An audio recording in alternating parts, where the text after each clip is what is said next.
Over 11,000 kilometers of empty ocean lie between Amelia Earhart and her attempt to be the first person to fly around the world following the equator. She and her guide, Fred Noonan, take off from New Guinea and head for Howland Island, a tiny island in the middle of the Pacific. It was the last time anyone would see her.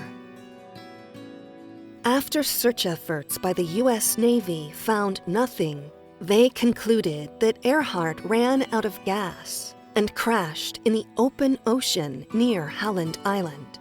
They believe her plane is laying thousands of kilometers down on the ocean floor.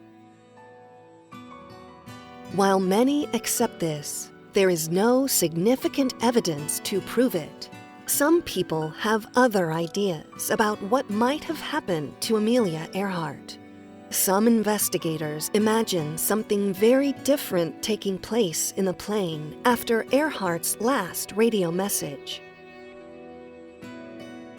One idea is that Earhart decided not to continue looking for Howland Island. With only several hours of gas left in her tanks, they believe she flew to another island called Gardner Island, now known as Nikumaroro. As she approached, she landed on a reef and then went to the island. Earhart and Noonan waited for help to come, but with no water, died of thirst. Another idea is that Earhart changed her route, taking a completely different path to the Marshall Islands, a group of islands that, in 1937, were controlled by the Japanese. It may sound like a Hollywood movie, but the idea that Earhart was taken prisoner by the Japanese is supported by many people who claim to have seen the two captured American flyers. They believe that Earhart and Noonan both died while being held by the Japanese. Yet another idea is that Amelia Earhart's disappearance in 1937 was not an accident. Some believe she was actually an American spy. Earhart's mission?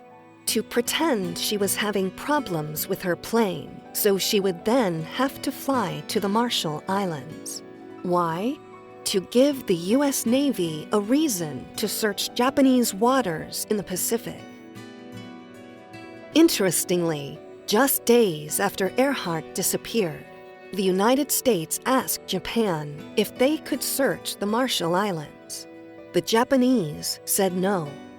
One of the strangest ideas about what happened to Earhart was that she survived the war and returned to the United States to live the life of a New Jersey housewife by the name of Irene Bolam.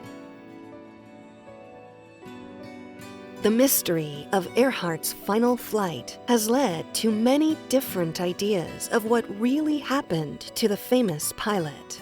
Will we ever really know what happened? It may be doubtful, but what is certain is people will continue to try to find answers. Before leaving on this adventure, Earhart had told her friends that this would be her last big flight. She also left the world with these words, "Find me if you can," and we've been hunting for her ever since.